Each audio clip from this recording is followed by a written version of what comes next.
समझ नहीं आ रहा अपने सैलरी इंक्रीमेंट का क्या करूं। बेटा इतना क्या सोच रहा है? अपने म्यूचुअल फंड्स के एसआईपी का टॉप अप करा ले। This is the right time. क्या? समझ में नहीं आया। बेटा इतना क्या सोच रहा है? अपने म्यूचुअल फंड्स का एसआईपी टॉपअप करा ले। This is the right time. अब समझा।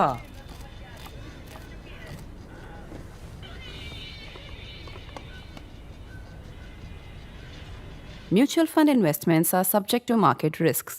Read all scheme related documents carefully.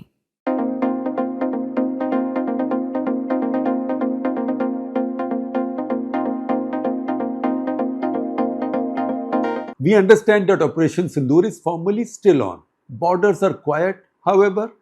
The hostilities, meanwhile, have moved to cricket, if only off the playing field. The fate of the war on terror waged by the fourth largest economy, third biggest army, and the largest population in the world is going to be determined by whether it plays against Pakistan or not. This, in fact, isn't an argument about cricket, sport in general, or even India Pakistan relations. It is a humble, if reckless, attempt by a mere columnist to call out a giant national hypocrisy. To underline the hypocrisy, I shall take you to Tokyo's giant national stadium last Thursday, where a historic first played out.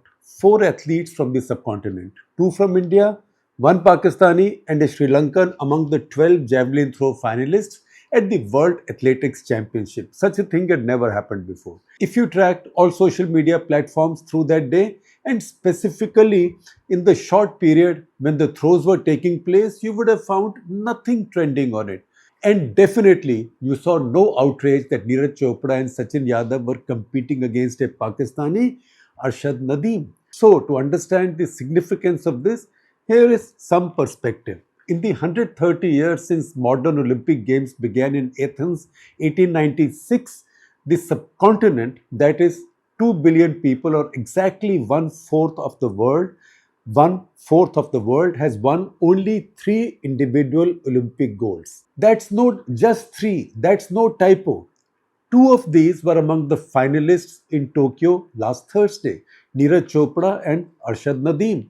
First of all, given this field, you would have expected greater interest in the event. But no, it was still the obsession over whether India should play Pakistan or not, or what did the Pakistanis say about India and vice versa, or what are the Pakistanis saying about Andy Pycroft. I tracked Pakistani media in debates as well. They had the reigning Olympic gold medalist, their reigning Olympic gold medalist and world record holder, going up against his arch-Indian rival. Very little excitement. Our passion is cricket specific, and that is entirely bilaterally equally shared between India and Pakistan.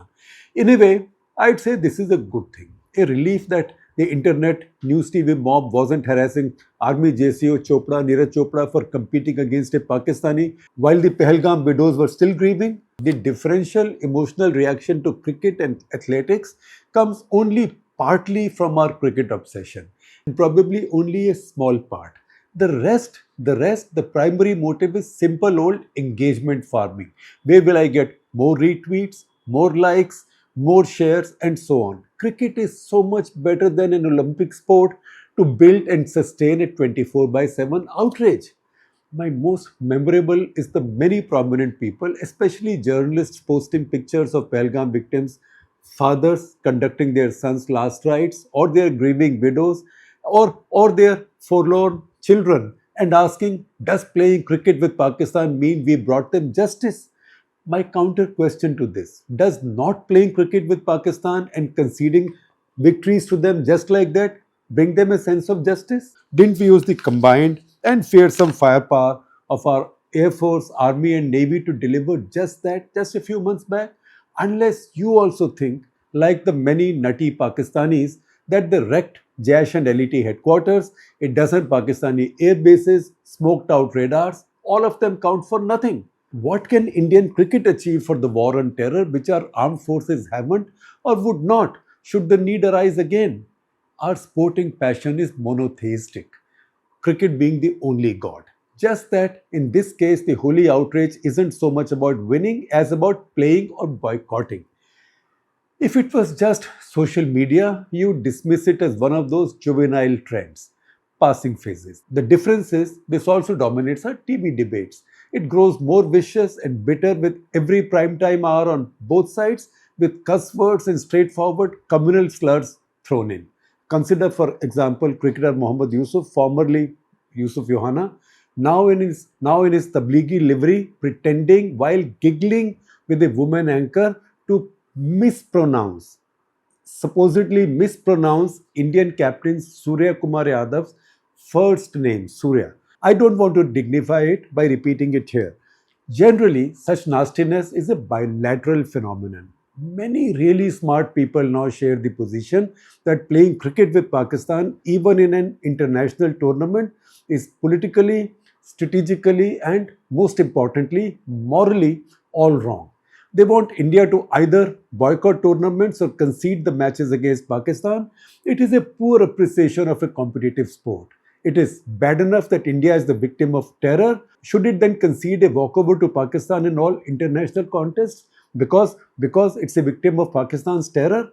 What kind of defeatist victimhood is this? That means Pakistan, which today only has 1 in 10 chance of beating in India. It will beat India on some day, but 1 in 10 chance of beating India in any form of the game over the past 20 years now starts presuming automatic wins because India will give them a walkover. At which point, some sporting data is instructive. Two generations of Indians, among them most of those outraged now, are scarred by our history of defeats against Pakistan. The tables have turned in the past 25 years. In T20s, for example, out of a total of 14 played in the last 20 years, India has an 11-3 record against Pakistan, 11-1 and 3 lost. For ODIs, the decade's score sheet is 8-1 in favor of India. After the Champions Trophy final at the Oval 2017, India stands at 7-0 in ODIs against Pakistan. When Pakistan wins now, it is a very rare exception. Do we now want to make this exception a rule by boycotting Pakistan and giving them a walkover every time? Is justice served for the Pahalgam victims by turning Pakistan from a near perpetual loser to India to a permanent winner? The only other game where Pakistan has been competitive internationally and with India was hockey. Pakistan used to be competitive, by the way, in squash once upon a time, but that was once upon a time, not for a long time. In hockey too, the equation has shifted even more radically than in cricket. In last 10 years, India has won all 7 matches played, including 1-10-2 at Hangzhou Asia 2023. Pakistan failed to qualify for the Olympics after 2012, by the way.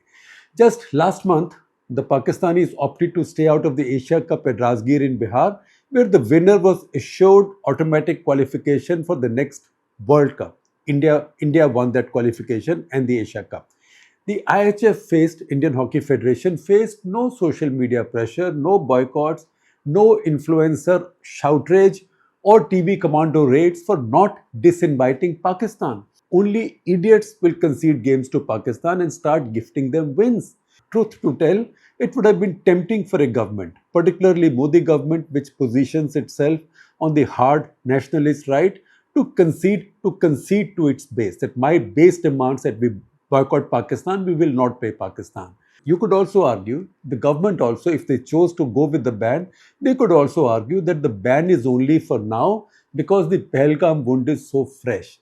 It will take, after that, once you stop it, it will take a very brave government to proclaim that the wound is now healed so we can resume playing Pakistan again.